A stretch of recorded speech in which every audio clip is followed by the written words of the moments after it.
Yo kene. Nekuk dengkul bakal tugal gulumu. Urusan wong kang kaya kowe.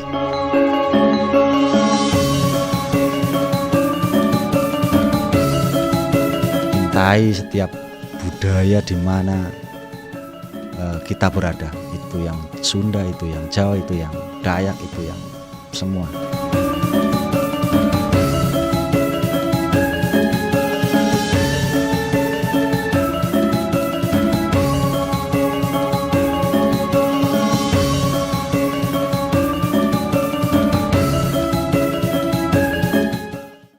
Assalamualaikum warahmatullahi wabarakatuh. Berjumpa kembali bersama saya Lelia di podcast Nevel Untold Story. Go go go.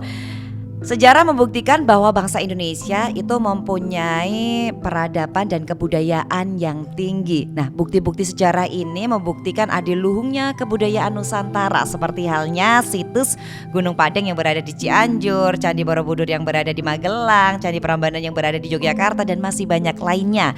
Warisan budaya tersebut terus kita jaga bersama hingga saat ini.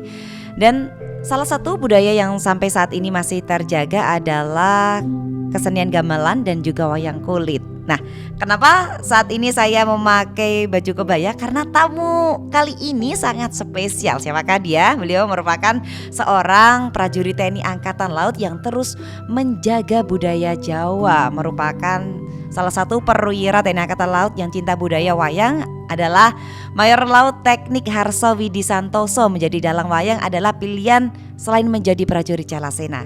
Di depan saya ini sekarang sudah bersama dengan Ki Dalang yang beliaunya juga merupakan seorang prajurit Jalasena. Tepuk tangan dulu untuk Ki Dalang Harso Widi Santoso. Sugeng enjang. Wilujeng enjang, Mbak. Wilujeng enjang, pripun kabare? Pangestunipun sae, sakoderipun, Mbak. Sae pangestune. Tersuwun. Ki, kan di era yang sekarang ini kan orang tuh udah males lah untuk belajar ndalang gitu. Kenapa Ki Harso ini mau untuk belajar ndalang? Nah, Awal mulanya tuh gimana? Awal mulanya karena bapak saya seorang dalang. Jadi mau nggak mau saya pun harus meneruskan ya pedalangan itu, meneruskan apa namanya ya, keahlian atau apa itu namanya. Jadi begitu mau nggak mau itu kan terpaksa. Tapi setelah terpaksa akhirnya terbiasa dan sekarang malah jadi cinta. Begitu, Mbak. Luar biasa. Berarti sekarang udah mendarah daging gitu ya wayang? Alhamdulillah. Kemungkinan sudah. Berarti itu memang udah dari kecil itu tuh udah belajar wayang gitu ya? Ya. Dari kecil saya sudah belajar wayang. Di rumah bapak yang belajari. Ya. Terus kenapa kok memutuskan setelah jadi wayang? Kan dari kecil kan belajar wayang, terus tiba-tiba jadi tentara iki piye ceritane? Nah, itu ceritanya panjang. Tapi boleh panjang-panjang nggak sih nih? Nggak boleh. boleh. Jadi ya itu cita-citanya bapak adalah menjadikan saya sebagai dalang, meneruskan pedalangan di keluarga saya karena mbah buyut saya dalang, terus simbah saya dalang, bapak saya dalang. Otomatis saya pun diarahkan bapak untuk menjadi dalang. Tapi karena mungkin Tuhan berkehendak lain begitulah ya kan. Saya pengen bukan menjadi dalang gitu kan. Pengen tidak menjadi dalang. Ada juga waktu itu saya sempat di ibaratnya apa di jagongke atau didudukan terus ditanting, diajak rembukan begitu. Rembukan tua. Rembukan tua itu sama bapak. Ya akhirnya bapak tidak bisa memaksa karena apa-apa yang dipaksa itu kan tidak baik mungkin. Akhirnya mengizinkan saya menjadi prajurit Jalasena. Tapi begitu saya jadi prajurit, bapak itu nggak nyuruh, nggak apa, malah saya sendiri yang ingin. Gitu. Tumbuh setelah menjadi. Tumbuh setelah itu. Mungkin ya karena doa dan keinginan orang tua itu kan pasti. Oh, kalau berarti saat ini tuh yang ditekuni dalangnya apa? Wayang kulit. Wayang kulit. Emang wayang tuh ada berapa aja sih? Pertama ada wayang beber. Wayang beber, kemudian wayang kulit. Kemudian ada wayang golek. Ada wayang potehi. Ada Ada wayang orang. Orang. Dan banyak lagi. Oh udah main. Nah itu saya sebutkan 5 saja. 5 saja. Oke.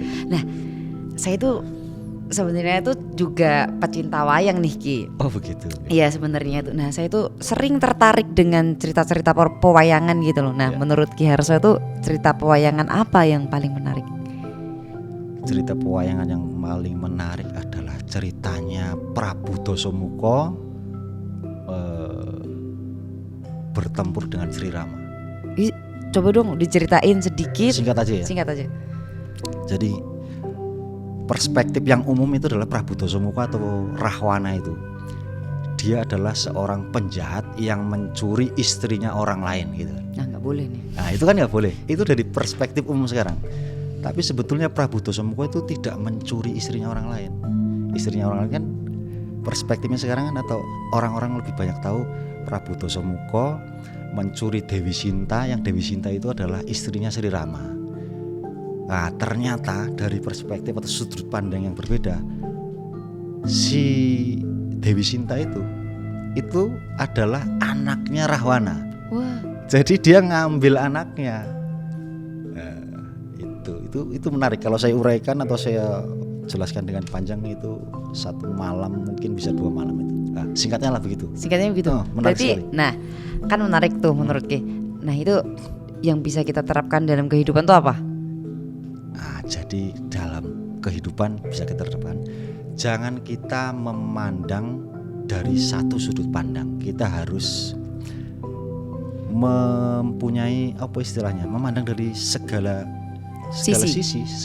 Tidak boleh kita menyalahkan orang, mengejas orang atau menilai orang. Itu ya tetap itu salah, tetap salah. Tidak bisa begitu, karena seperti yang kita tahu, kebaikan ataupun kebenaran yang mutlak atau hakiki itu hanya Tuhan yang tahu. Jadi kita harus dengan bijaksana melihat dan memandang setiap permasalahan ataupun setiap kejadian. Bisa dari sini, bisa dari sana. Mungkin dari sini dia terlihat jelek, ternyata dari sana ada sisi-sisi kebijakan yang atau kebijaksanaan yang harus kita ambil dari situ.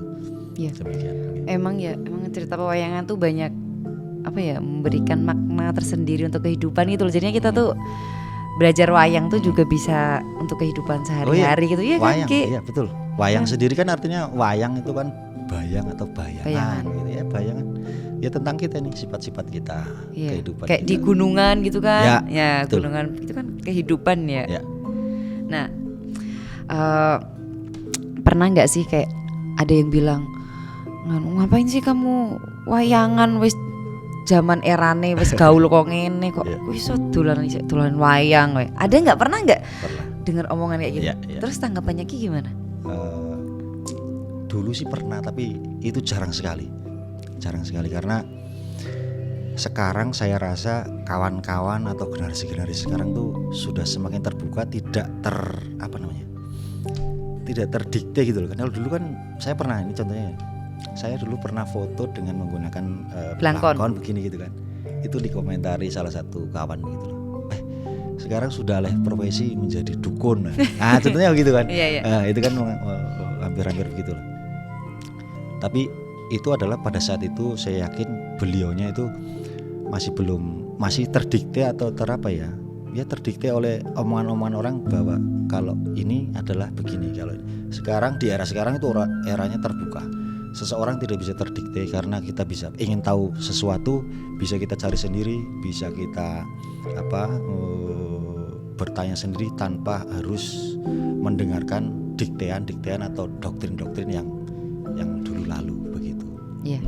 Berarti tapi banyak juga dong tentunya dari teman, keluarga, masyarakat yang mendukung Malah untuk sekarang, menjadi dalang. ya sekarang malah kawan-kawan saya, teman, saudara, entah orang yang nggak kenal pun gitu kan, jadi kok kayak langka sehingga berbeda sehingga itu menjadi menjadi keinian saya pribadi, kebanggaan dalam hati, kemudian juga menjadi saya sendiri gitu kan. Orang-orang ini kok, saya kan lain daripada kan tidak banyak seperti saya yang seperti saya. Ya mohon maaf, saya bukan mengagulkan atau saya sedang cuma bukan. Tapi saya sendiri mendengar dari kawan begitu, wah kamu lain dari kawan kebanyakan gitu ya. Alhamdulillah, mungkin ini apa ya, karunia Tuhan yang diberikan Iya. kepada saya. Begitu. Terus ngomong-ngomong udah sering dalang di mana aja Ki? Saya sebetulnya tidak sering, apalagi setelah saya menjadi prajurit. Tentunya namanya prajurit itu kan semuanya atas perintah. Atas perintah. Kalau ada perintah baru saya laksanakan. Yang dalam waktu dekat ini, yang sudah lalu sih, di tahun 2023 ini saya 3 kali diberikan perintah dan diberi kesempatan juga. Pertama mendalang di Mabes Lapangan Bayangkara di depan Trunojoyo. di Trunojoyo. Trunojoyo, Waktu Mabes itu Polri. acara sinergitas TNI Polri. Ya kebetulan saya juga nonton itu Ki. Terima kasih Pak Yo. Terus yang kedua di situ juga dalam rangka HUT Bayangkari, HUT Polri. Terus yang ketiga di Mahkamah Agung, ulang tahun Mahkamah Agung kemarin. Berarti sinergi gitu ya TNI Polri. TNI Polri. TNI Polri. Kebetulan saya berbarengan dengan kawan-kawan dari instansi kepolisian, kemudian dalam profesional juga diantaranya begitu. Oke, berarti tapi semalam suntuk nggak sih Ki kalau? Waktu itu tidak semalam suntuk, jadi saya menggantikan kawan di pertengahan malam. Jadi kan wayang itu mulai dari pukul 9, nanti di pukul 24 saya baru naik menggantikan kawan saya yang awal tadi dari jam 9 sampai jam 24. Berarti dalang tuh staminanya harus kuat banget ya berarti ya Ki? Sebetulnya sih semua harus punya stamina yang kuat, bukan hanya dalang. Dalang tentunya iya, apalagi dia kan melekan atau melek malam begitu kan. Nah, Ki Harso, saya boleh tanya nggak? Apa itu sebenarnya itu kan kalau wayangan itu kan lama ya? Lama. Iya. Nah, terus itu tuh minum nggak sih? Minum, tetap minum. Kita. Tapi kok nggak kelihatan ya kalau dari belakang itu? Itu tekniknya gimana? Ya tetap kelihatan. Mungkin tidak memperhatikan pada saat dalang minum. Kan orang-orang mungkin memperhatikan lebih menitik perhatian pada wayangnya atau ke apanya. Nah, terus kalau misalnya mau ke belakang? Itu yang nggak bisa. Nggak bisa. Tidak bisa. Nah berarti gimana dong Ki? Kemungkinan ini cairan-cairan yang harus kita buang kita buang dari tubuh, dia akan keluar lewat pori-pori menjadi keringat, tidak hanya lewat ya. Ki, ini kan bisa nggak dijelasin ini apa sih? Ini kan kebetulan bawa ya Ki? Saya bawa beberapa wayang. Apa aja ini Ki? Nah, yang pertama ini ada Bagong. Tokoh Bagong. Mbak Ulia kan udah tahu ini Bagong. Tokoh Bagong dia Ponokawan Tengen ini. Tengen. Derekan. Biasanya gimana mainnya? Para Satria. Ya mainnya begini. Bagong suaranya gimana Bagong? Opo tro, gitu kan. Dia sengkak gitu, sengkak itu kayak gini. Dia orangnya sengkak suaranya. Opo tro, opo tro. Nggih, Doro. Dia kalau jalan begini ke belakang. Oh, gitu. Terus apa lagi? Coba. Kalau ini Bima Sena. Werkudara ini Satrio. Gimana? Kalau Bima Sena biasanya ngomongnya gimana? Dia suaranya agem. Dia biasanya begini, kita pakai teknik suara yang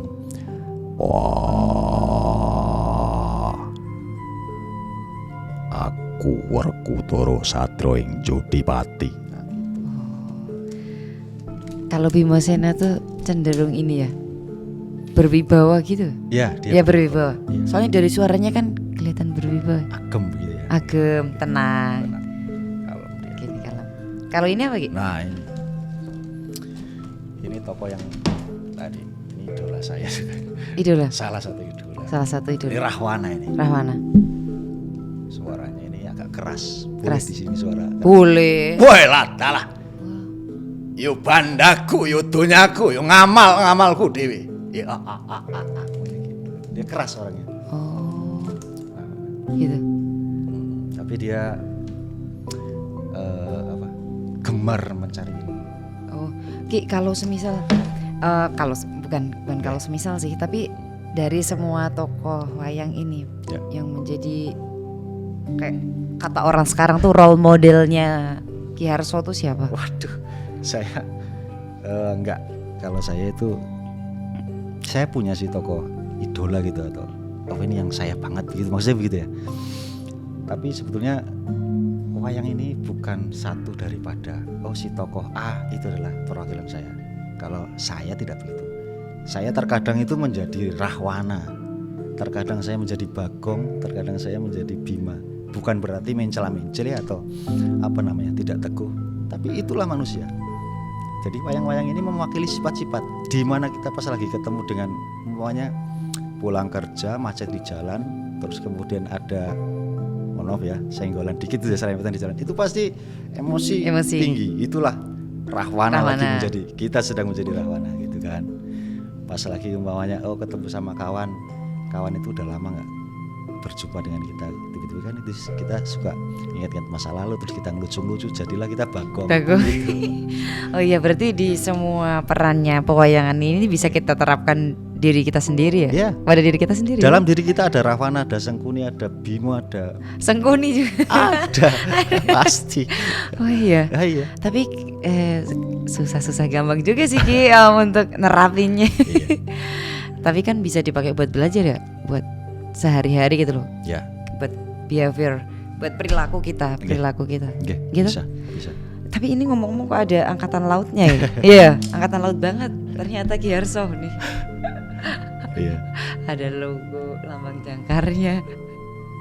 Tapi Ki sebenarnya wanita tuh boleh nggak sih mendalang? Oh ada. Boleh. Nggih. Boleh. Ada.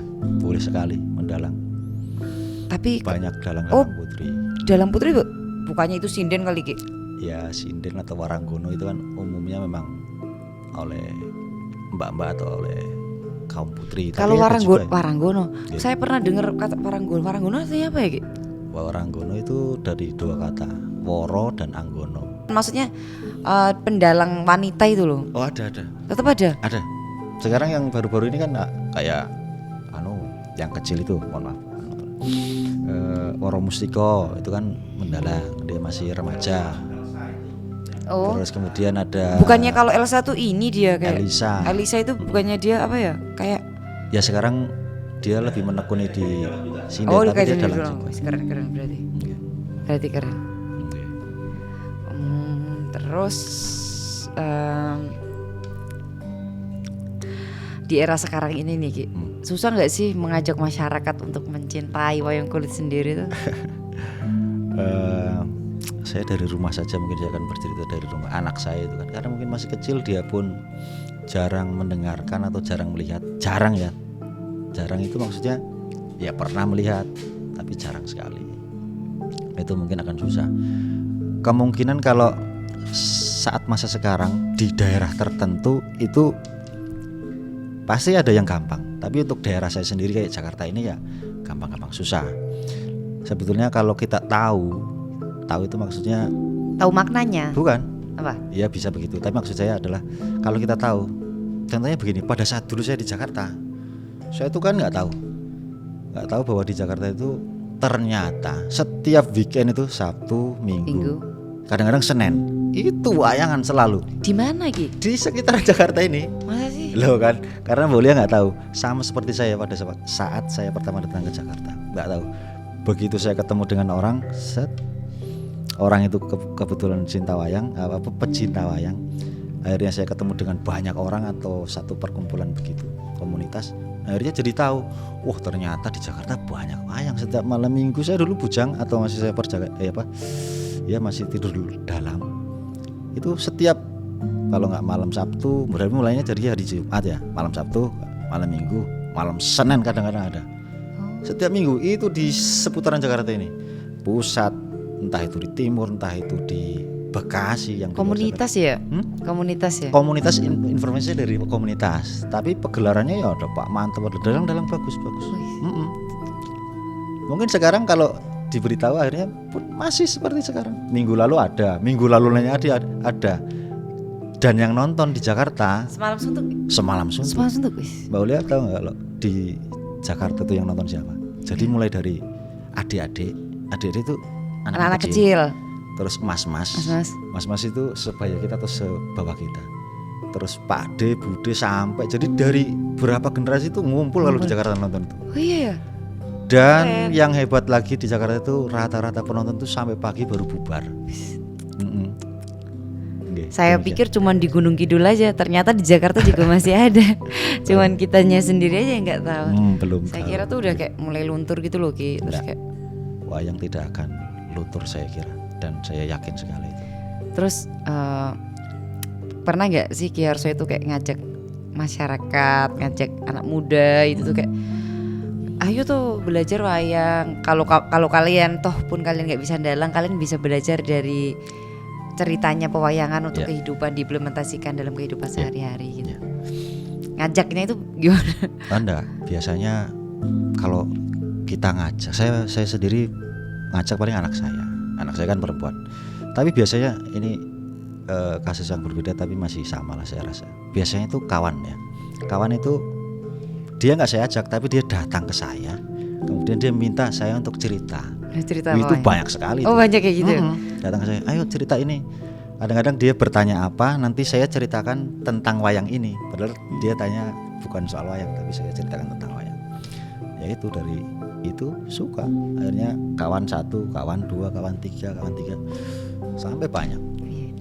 Ki, kalau semisal sebelum show nih, Ya. itu tuh latihan dulu nggak sih kalau dalang tuh? Harus latihan. Oh harus latihan. Oke. Jadi latihannya tuh kalau dalang tuh gimana? Kayak baca buku dulu atau dengerin suara atau gimana sih? Ya. Gimana? Bisa baca buku karena kita ada skrip. Oh, ada Pokoknya, skrip, ya, ya. ada skrip. Ada skrip. Kemudian kita dengar juga iya, karena kita harus niru. Kalau tidak niru ya, kecuali kalau sudah profesional sekali, itu pun tetap meniru. Kita harus dengar. Oh, kita nanti akan membawakan lakon apa ya, kita dengerin, kita ngambil referensi gitu kan. Oh, si Pak Dalang anu atau si Ki Dalang anu lakonnya begini pada saat adegan pertama gitu. Jadi membaca juga, mendengar juga. Iya. Oke. Oh ngoten.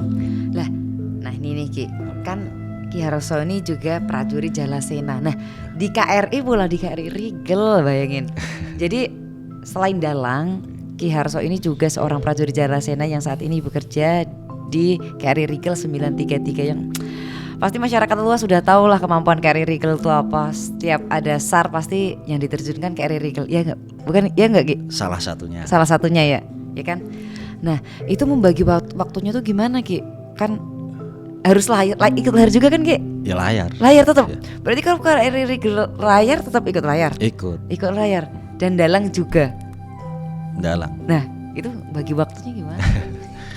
Ya saya tetap mengutamakan kedinasan, atau saya mengutamakan tetap sebagai prajurit ya. Untuk dalang ini kan hobi dan itu menunggu perintah. Tidak mungkin saya sedang beroperasi kemudian saya dapat perintah mendalang, itu tidak mungkin, itu jarang. Tapi ya pernah, akhirnya ya kita sesuai perintah atasan, apa mengikuti pelayaran atau mengikuti apa petunjuk lain begitu. Saya menyesuaikan.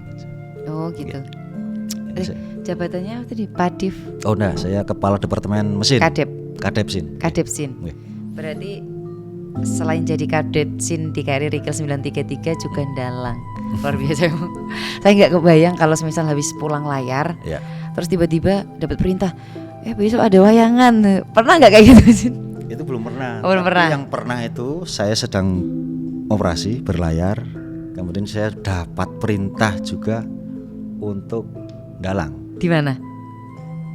Ya saya ini ceritanya. Jadi kemarin KRI Rigel itu melaksanakan survei pemetaan di Selat Madura bagian timur di Bandongan situ. Kapal sedang beroperasi, kemudian ada surat perintah untuk berpartisipasi menjadi dalang isi di HUT Polri kemarin bulan Juli. Ya udah. Kapal sedang beroperasi, saya di kapal Lego Jangkar, melaksanakan Lego Jangkar, saya diturunkan menggunakan sekoci, kemudian di darat sudah dijemput sama orang dari Posal, kemudian diantar ke terminal bis. Saya menuju ke Surabaya dari Bandung. Situbondo. Situbondo. Ke Pusat Surabaya. latihannya tempur marinir. Habis itu saya terbang ke Jakarta. Jakarta. Setelah dalang selesai mayang, saya pulang kembali ke kapal. Layar lagi. Layar lagi. Luar biasa. Tapi itu kebanggaan. Saya Ya senang. kebanggaan lah. Itu nggak semua orang bisa kayak gitu Ki. Nggak semua orang bisa kayak gitu. Oke. Terus sebenarnya Ki Harso sendiri tuh aslinya mana? Saya besar saya lahir dan besar di Pangandaran, Kabupaten Pangandaran, Kecamatan Pangandaran, Provinsi Jawa Barat. Jawa Barat. Ya. Saya pernah ke daerah Pangandaran. Pernah sih. ya. Ini pantai sih pantai. Ya, pantai. Lobster Oke, gitu-gitu bisa. kan. Ya. Pernah ke nelayan situ. Terus berarti orang tuanya dalang kan juga. Iya. Ya kan seperti orang yang tuanya saya- dalang kan. Iya. Namanya Nama bapak saya Pak Mugi. Mugiono Anom Supriyadi. jauh banget namanya. Mugi. Mugi, Sekarang Mugi. berarti masih sering dalang Ki? Bapak saya terakhir kemarin dalang pentas di Pangkalan Bun, Pangkalan Kalimantan. Kalimantan. Bulan lalu, ini bulan November berarti Oktober loh, Oktober. Oktober. Tapi pernah nggak diajak kolaborasi sama bapak Sama sendiri? bapak, saya tidak berani kalau sama bapak. Kenapa? Tapi saya pernah sih, cuman Benar. kalau bapak saya kan bapak saya sudah sepuh sekarang. Nggih. Kemampuan atau apa ya kemampuannya kurang, ya udah sudo gitu kan, udah Nggih. berkurang. Paling kalau- Sudo itu kurang. Ya berkurang kemampuan tenaganya begitu atau staminanya. Kalau bapak pas adegan nanti di adegan biasanya kalau adegan yang perangan gitu atau adegan-adegan yang menguras keringat, mengeluarkan keringat bukan menguras tenaga, biasanya saya kalau pas ikut bapak ya menggantikan. Ki, menggantikan. Ya. Berarti kan Ki kalau wayang itu kan suaranya itu kan beda-beda ya Ki. Ya Maksudnya kan betul. berarti itu harus belajar dulu ya. Belajar Belajarnya gimana? Nggih. Ngaturnya suara. ngatur suara, belajar ngatur suara. Iya, maksudnya kan kayak tadi kayak Bima Sena, Bagong itu kan mempunyai karakter yang Ya. berbeda-beda dong Ya. di setiap suaranya. Nah, itu tuh belajarnya gimana? Pertama kita harus memahami contoh begini. Oh ini memahami si ini itu siapa gitu kan. Ya, Itu pertama begitu. Ya. Untuk menjadikan kita bisa Tahu, bersuara ya. apa, dia suaranya gimana. Harus tahu dulu. Oh ini tokoh apa? Oh namanya ini tokoh Rahwana ini. Kemudian ini kita udah tahu. Oh Rahwana itu begini. Dengar dari cerita, ya wis, kita tinggal menyuarakan saja. Kasar namanya. Oh saya ambil lagi ini. Namanya ini contoh ada wayang putri. iya. Nah, ternyata wayang itu bisa kita lihat. Suara wayang itu bisa kita lihat dari bentuk muka. Iya. Bentuk muka. Ibaratnya kayak orang Ibaratnya itu begini, ini kan temungkul nih, dingkluk gitu. Wayangnya dingkluk. Ini suaranya itu halus, ruruh gimana? suaranya. Jadi kalau ini suaranya kan ruruh. Iyongger anakku kulup Abimanyu. Nah kan gitu kan ya. Nah, ini kan perempuan ya kan. Ini perempuan juga tapi ini kan dangak tuh. Ini dangak. Suaranya kemeranyak begitu. Kameranya. Tapi berarti enggak, maksud saya itu belajar tekniknya gitu kan, misalnya kayak apa gimana apa? Oh, teknik itu. Kalau teknik itu saya sendiri sih belajar ya meniru-niru aja. Kalau umpamanya saya sering lihat bapak saya itu kalau dia nyuarakan bimo kan beliaunya kan kurus seperti saya. Suaranya kan ya begini ya cempreng ya. Jadi kalau mau menyuarakan bimo yang agem beliaunya tuh harus begini, terus ini mic-nya agak ditutup begini. Wah, jadi kan suaranya lebih Iya. ngebas gitu ya. Coba boleh nggak? Coba. Gimana tadi? Wah, nggak bisa. Kan ini begini dulu, ini ditekuk dulu ini. Nah. Wah. Ki, kayaknya kita dari tadi tuh udah ngomongin panjang lebar tentang wayang. Nah, sejarah wayang itu sendiri tuh apa sih, Ki? Wayang cerita wayang itu maksudnya apa nih ceritanya ya? Kalau Ya, ceritanya, sejarah sejarahnya. wayang sendiri itu. wayang kulit terutama wayang kulit ini dulunya wayang kulit itu berasal dari wayang beber yang dipecah-pecah atau dipisah-pisah. Jadi dulu wayang itu sebuah lukisan atau gambar di dalam apa namanya ini? Di dalam media. Dia biasanya pakai kertas atau pakai kulit. Tapi kan dulu itu wayang beber itu, jadi satu kertas ini adalah satu adegan. Jadi di situ ada, umpamanya adegan adalah adegan Paseban. Paseban itu adalah ratu ketemu sama andane gitu kan, sama wadiobalane. Ya, jadi dalam satu lembar itu ada ratune, ada pate, ada wadiobalane di situ. Nanti si dalang itu nunjuk begini pakai tuting. Siapa yang lagi ngomong, di situ yang ditunjuk. Oh iya. Nah, setelah itu dipecah begini satu-satu. Jadi baca satu-satu. Jadi per tokoh, bukan per adegan tapi per tokoh. Itu wayang. Katanya dulu yang mecah-mecah ini pada zaman Sunan-Sunan itu berada di Indonesia sebagai sarana dakwah, terutama oleh Kanjeng Sunan Kalijogo gitu. Iya. Begitu. Kalau ceritanya itu bermula atau asal ceritanya itu dari India. Pengarangnya itu Resi Vyasa. Jadi ada dua, Resi Vyasa sama satu lagi Resi Walmiki. Resi Vyasa yang mengarang cerita tentang Mahabharata, kalau Resi Walmiki yang mengarang cerita tentang Ramayana. Ramayana. Iya. Tapi di India sendiri tuh wayangan gak sih? Enggak. Enggak ya? Enggak wayangan. Enggak wayangan. Oke. Di wayang sendiri tuh tokohnya ada berapa aja Ki? Wah, banyak sekali. Banyak. Tapi yang jelas dalam wayang itu terbagi ke dalam dua kelompok, yang baik dan yang jahat. Itu. Ki, kalau Punokawan sendiri tuh gimana ya ceritanya? Ponokawan itu dari kata pono dan kawan. Pono itu tahu, kawan itu ya Konco. konco atau teman. Jadi teman yang tahu tentang kawannya gitu. Iya. Ponokawan. Ponokawan itu di Indonesia saja yang ada, atau di cerita aslinya di India itu tidak ada Ponokawan. Yang ada di sini di Indonesia atau di Nusantara. Ponokawan itu ada. Kalau di Jawa itu beda-beda itu jumlah Ponokawan, maksud saya itu. Kalau di Jawa Timur itu Ponokawan cuma Bagong, Semar sama Besut. Itu 3. Jawa Timur. Itu kemudian kalau di Jawa Tengah itu ada 4.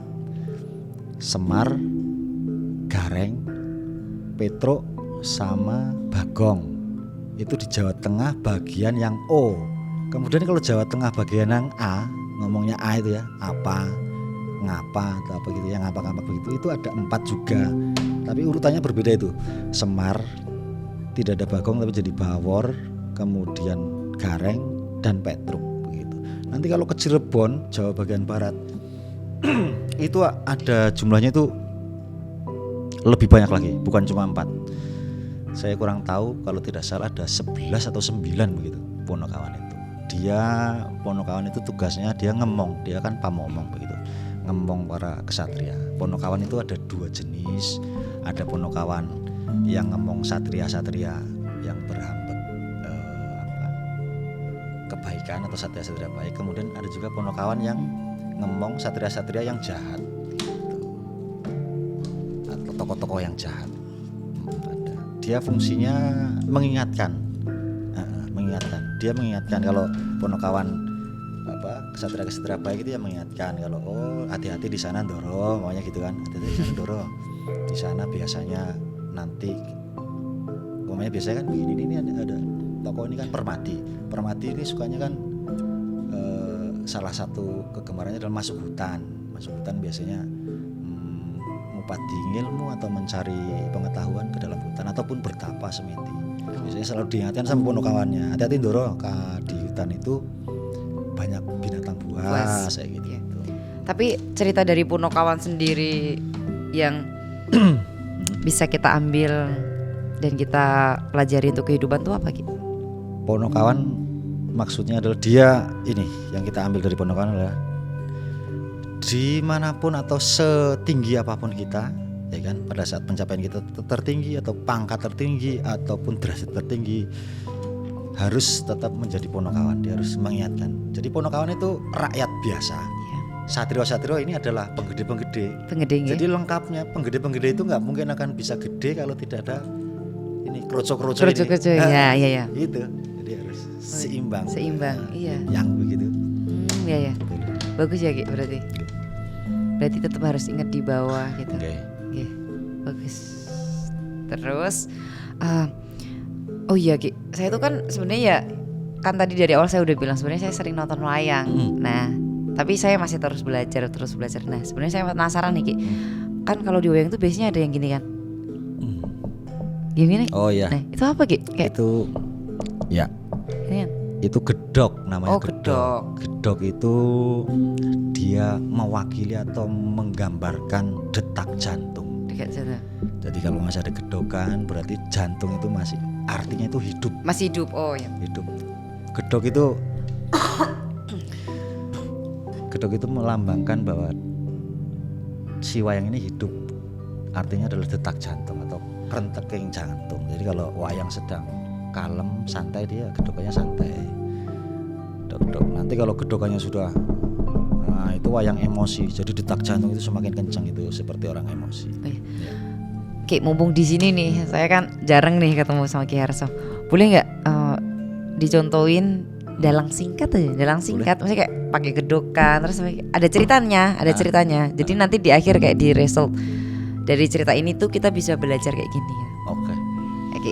Saya pakai toko yang gede-gede nih. Iya oke. Kapan lagi guys? Saya Karena? kan megang 2 wayang. Oh megang, Gedhogan oke. nggak bisa pegang. Ya Itu udah. biasanya diganti pakai kecerek. Kecerek, oke. Tapi nggak ada kecerek dan saya pakai sepatu juga. Jadi gedhog itu atau keteke jantung itu bisa dengan gedhogan ataupun dengan kecerekan. Oh kecerekan. Perangkat. Saya ambil cerita singkat ini. Kalau pas dalang tuh kakinya gimana gitu?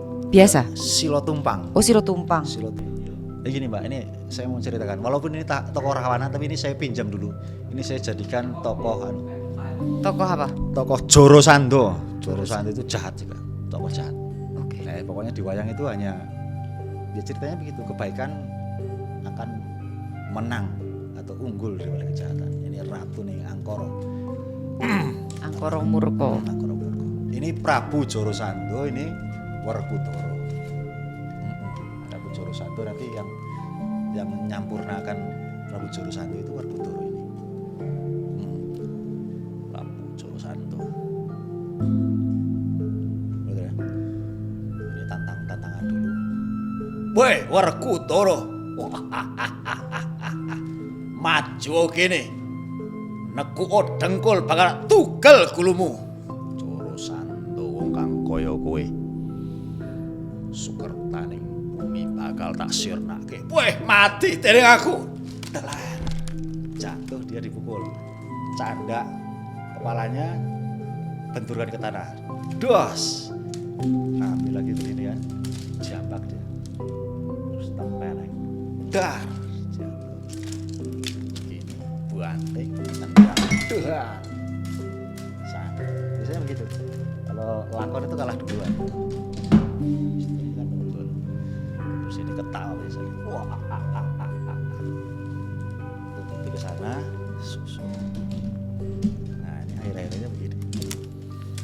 Keluar lagi. Nah ketemu lagi begini. Kedua pukul lagi. Dua. Weh, Edian. Gitu kan. Kok nggak apa-apa. Lagi pukul. Dua. Habis itu yang kedua, ketiga, tangkis pakai kaki. Terus dia lolos, baru ditendang. Dar. Jatuh. Dilihat begitu. Waduh. Ya kan, kesakitan. Ditek lagi. Dar. Baru diginikan. Desep. Dar. Nah, sana. Hilang. Sini lari. Tututi. Luar biasa sekali, tepuk tangan semuanya. Ternyata susah, aku ngelihatnya aja tuh kayak aduh butuh effort yang sangat tinggi gitu loh. Nah, kalau saya kan tadi kan ngelihat ternyata tuh belajar wayang tuh susah banget gitu loh. Nah, itu tuh ada nggak sih tantangan tersendiri di era yang sekarang ini menjadi seorang dalang itu ada nggak tantangannya di era yang sekarang ini? Sebetulnya seorang dalang harus kreatif sih sebenarnya. Harus kreatif untuk bagaimana dia caranya untuk membuat anak-anak atau era sekarang, kawan atau orang-orang sekarang itu tertarik. Biasanya bisa dari kreatifnya atau kreasinya seorang dalang itu bisa dari dialog-dialog yang lucu, kejulan-kejulan itu, ataupun dari sabet yang atraktif. Kayak tadi mungkin ada koprol atau ada apa. Kemudian bisa juga dengan iringan yang meriah. Kemudian juga dengan teknik lampu atau dengan teknik pertunjukan lampu-lampu itu yang menyita perhatian. Iya. Mau izin the last question nih. Nah, harapan kedepannya dari Ki Harso tuh apa sih?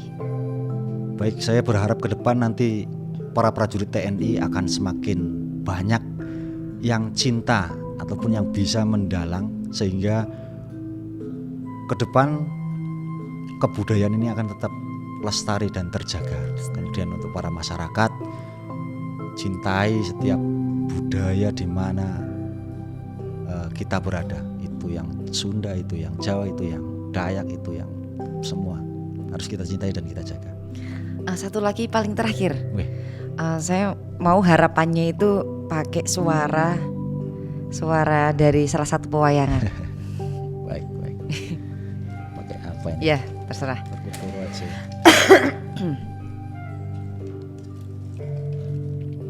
Ini pakai bahasa Indonesia apa bahasa Jawa ini? Bahasa Jawa. Bahasa Jawa ya? Nanti ada subtitlenya, oke? Apa pakai bahasa Indonesia aja? Wah,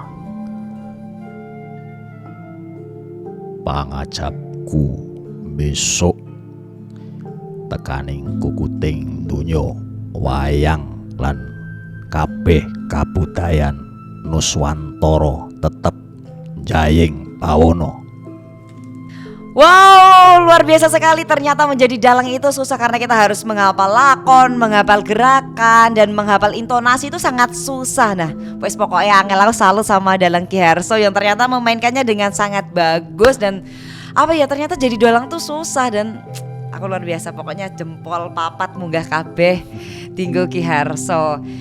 Ya, Netizen, saya masih ingat dalam benak sebuah pesan yang disiratkan seorang mantan Panglima Tentara Nasional Indonesia, Bapak kebanggaan kita semua, Laksamana TNI Purnawirawan Yudo Margono. Beliau pernah mengatakan, jangan sampai kita menonton wayang itu di negeri orang, makanya kita harus nonton wayang itu di negeri kita sendiri. Nah, itu sebuah pesan yang disampaikan kepada kita semua, dalam artian kita harus menguri-nguri kebudayaan Jawa kita yang harus lestari, jangan sampai budaya itu hilang dan malah dipertontonkan di luar negeri. Ya, tepuk tangan untuk kita semuanya. Ya, Netizen, sampai berjumpa kembali di podcast Nevel Untold Story. Go, go, go.